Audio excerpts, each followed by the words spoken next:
So, tip right up front. I'm outside on the porch, so we're hearing a lot of noise, but tip right up front, like I always like to do. This is a tip I talked about before, but it's something that I'm going to continue to talk about because it's very important for new actors and actresses. Watch yourself on camera. Now you can easily, these days, you can easily put yourself on camera, just like I'm doing right now.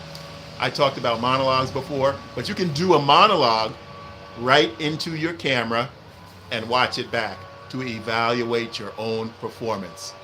Because I always say, you have to be believable to yourself first before you can be believable to anyone else. So again, let me say that again clearly. You have to be believable to yourself before anyone else will believe you. Because if you don't believe your performance, if you don't have confidence in your performance, no one else will. So that's why it's so important. Over the years, I've heard many actors, you even have seen stories and maybe saw videos of professional actors who are very successful, who have this thing that, oh no, I don't watch myself. I just do my job and then I leave and I forget about it. That's BS.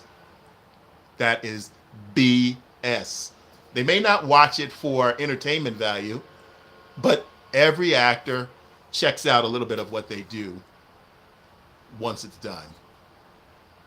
There's no one that doesn't evaluate themselves. That's how you get better. Sports professionals, they've had that all the way back since they had film. Athletes, all kinds of people look at tapes or film of themselves to see how they actually perform. Actors do the same thing.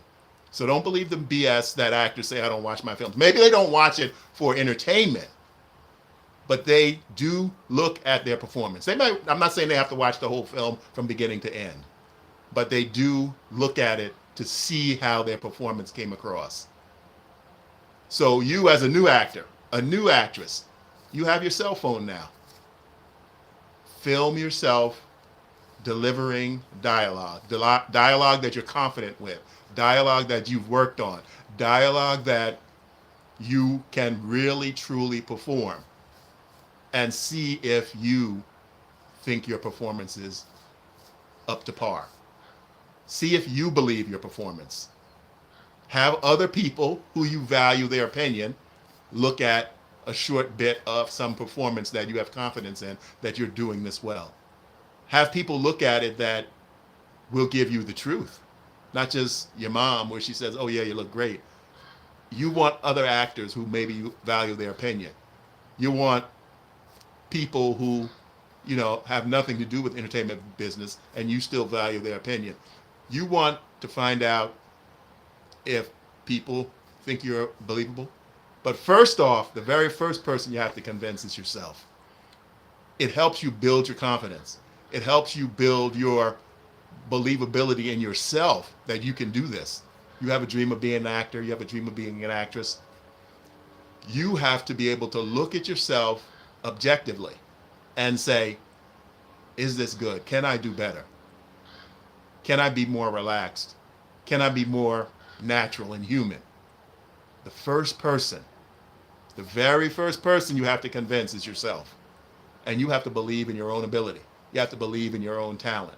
I've heard quotes from some sports people over the years, a lot of them, that they never doubted themselves. It's hard to believe, but they had practiced and worked at their talent. And they believed so much in their talent that doubts just didn't come into mind that they were going to miss at a basket. They were going to miss throw a pass too long. They practice so much. They believe in themselves. They believe in their ability and their talent. That's how you, as an actor or an actress, have to believe in your own talent. You can't be second guessing yourself. And that only comes with practice. That only comes from doing it over and over and over and making yourself better. Again, I love to get on here and say, don't think you can sit back and wait for the audition to come. And then you're going to all of a sudden magically be talented and believable. You have to work at it. You have to practice. And you have the ability nowadays with all of this technology to practice remotely with other people. And you can practice on your own because, again, that's my tip for today. Tape yourself and watch it. Evaluate yourself. What am I doing with my eyes? Am I looking away? Am I looking down too much? Do I look unrealistic? Do I look stiff? Do I look like I'm searching for the next word? Those are the things that you have to look for. Also, you can find some information online.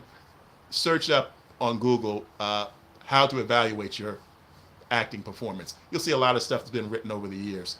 And what it will help the new person is it will give you things to look for. It'll give you guidelines on how to evaluate yourself. So you will know what to look for. And then also look at other people's tapes, look at performances that you may find online. You can find a lot of audition scenes online. You can find a lot of demo reels from different actors. And look at some and see how they look. And compare your believability to actors that you may aspire to, actors you may like to watch, and you're impressed with their ability. But the bottom line is tape yourself, watch it, and evaluate yourself honestly. Can I do better?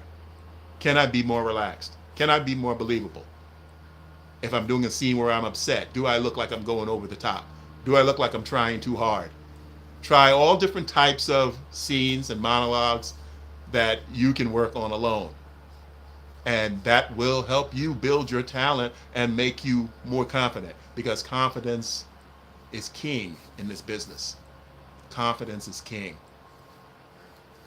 So work at it, get in classes, have online classes, form your own classes with a small group of actors.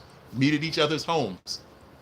The in-person thing can't be beat by online, because in person you get that real feedback from other actors and actresses. So you have to work at it. You have to practice. You have to invest in yourself and tape yourself and evaluate yourself. Okay, that's the tip for today. What I wanted to talk about also was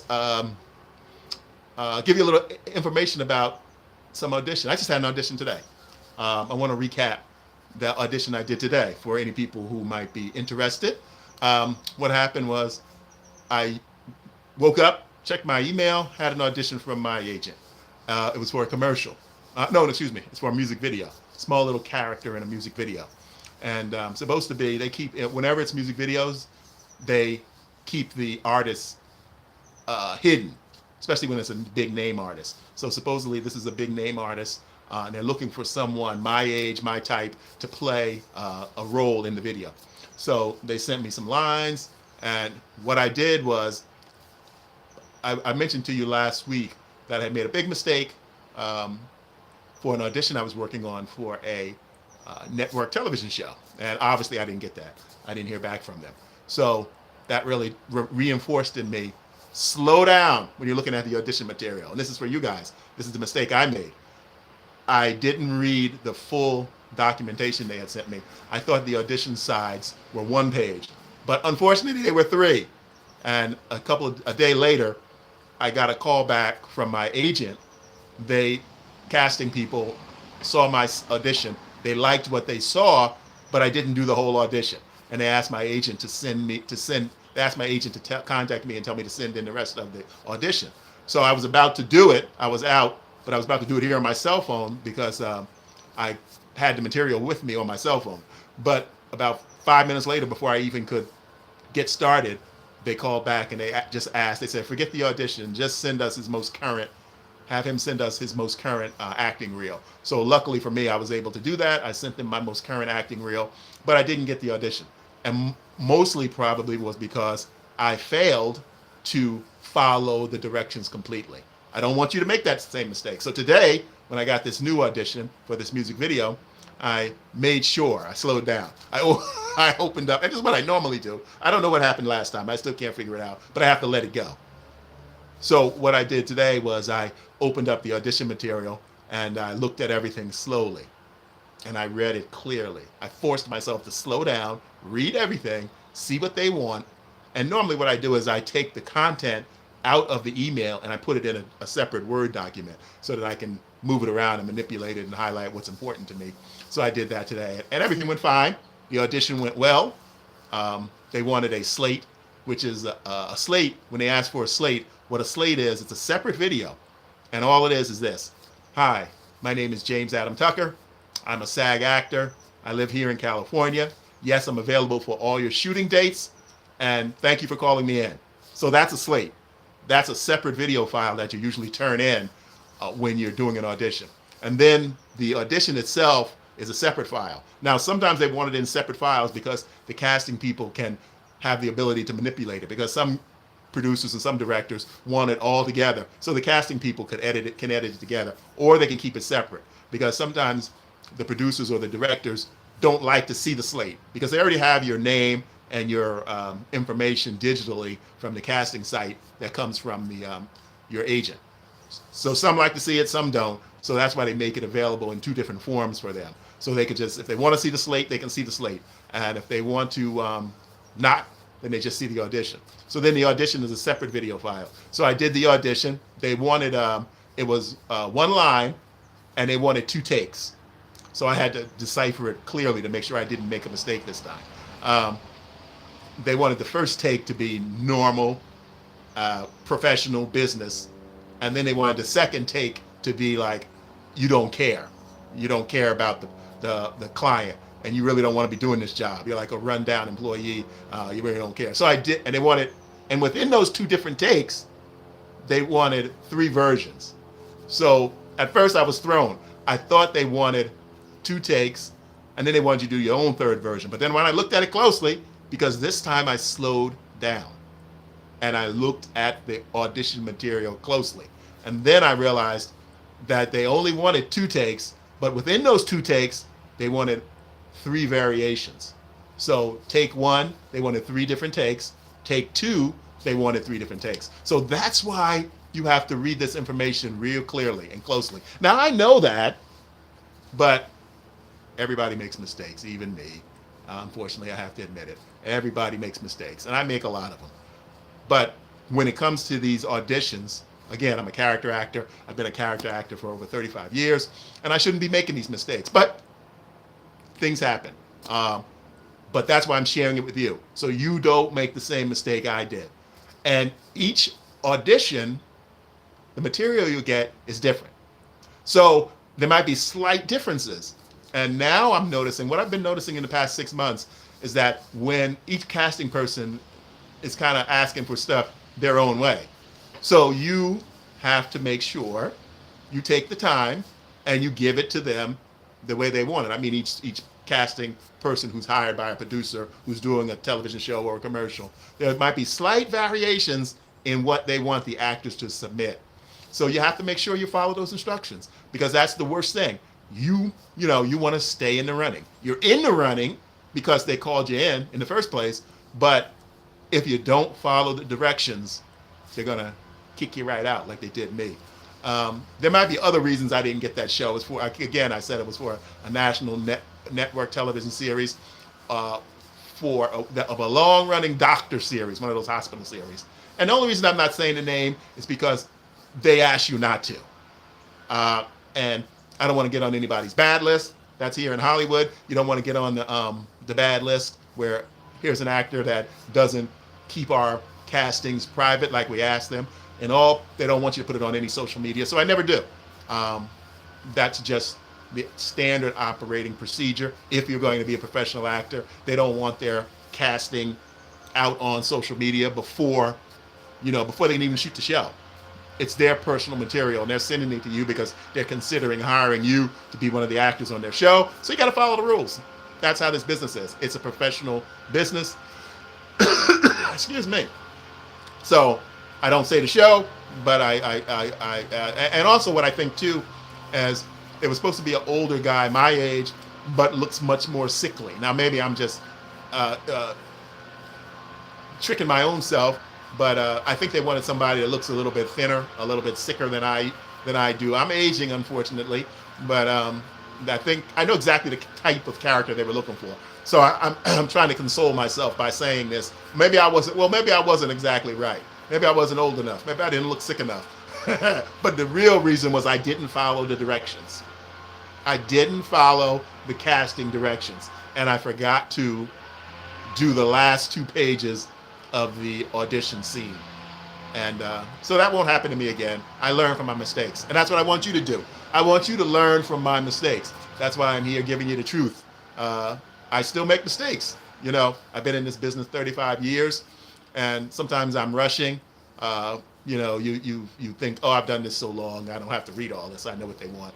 But nowadays I'm starting to notice that each project, they have some variations on what they want the actor to deliver and how they want you to submit the material. And that's the first step, because if you can't submit the material correctly, they think you could potentially be a problem on the set. So you have to be professional. You have to read the material. You have to slow down, read it, and then create the material, and then upload it and submit it to the casting department. So that was what I've done so far today. I'm going to go back in, and I have some work I want to do.